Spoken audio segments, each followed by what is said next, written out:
and get the women at parity with men. Back to you, Akisa.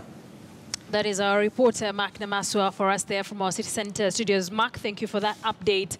Well, away from that, the search for the second Director of Public Prosecutions began today ahead of a planned naming of the successful nominees next week. There are 10 candidates who are shortlisted by a committee selected to search for the nominees for the position following the appointment of Keriako Tobiko as the Cabinet Secretary for Environment. After the interviews, the selection panel shall submit 3 names of those most qualified in order to perform to the President, who will then choose one person and forward the name to the National Assembly for vetting. Should Parliament approve the nominees, then the President will make the appointment. The House, those to be interviewed rather, include Supreme Court Deputy Registrar Daniel Ole Keiwa, former Commissioner of the Independent Electoral and Boundaries Commission Thomas Letangule, and lawyer Lucy Kambuni.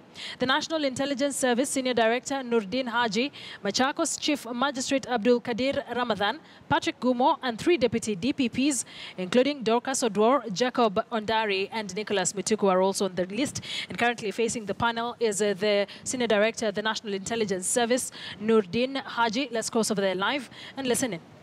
I'm able to see the functioning of the justice system from a bird's eye view.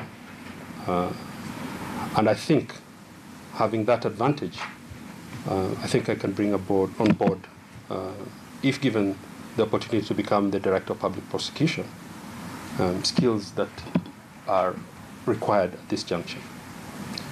And there are a number of priorities that I think I can bring on board, some of which I think will require to look at the operations, the structure, and also the human resource motivation within the office of the DPP.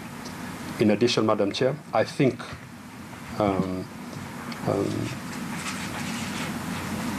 the skills that I will bring on board will ensure coordination, collaboration, and cooperation between the office of the DPP and other agencies, which is crucial, and I think which has been lacking, unfortunately.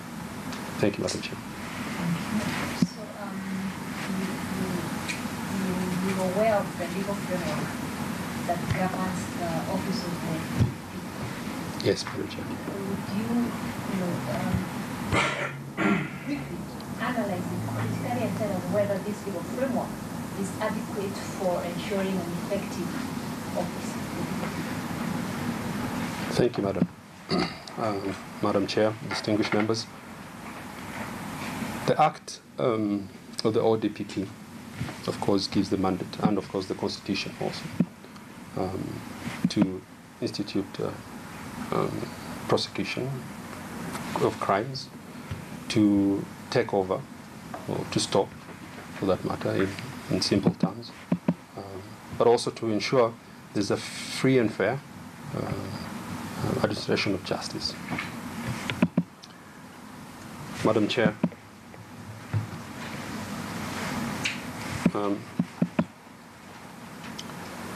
I think, sorry, the question, could you please repeat? I've just that legal framework, yes, is adequate. Okay. Yes, I get it, yeah. I think, Madam Chair, there are areas within the legal framework that are, I would not say inadequate, but need more clarification. There are certain areas within the legislation that requires operationalization, which has not taken place. Yes, Madam Chair, Madam Chair. One of the sections, for example, Section 52 of the ODPP Act, requires or allows the Director of Public Prosecution to set up an inspection team to look at the services or the prosecution services. That has not been done. In addition, Madam Chair, the issue of delegating and gazetting prosecutors, I think that has been failing. the cooperation and coordination between agencies, investigative agencies, and the Office of the DPP is wanting, and I think can be negotiated with the other agencies to ensure that it is effective and works. Madam Chair, the issue of monopolizing prosecutions, I think that is something that needs to be debated and thought through very carefully. In addition,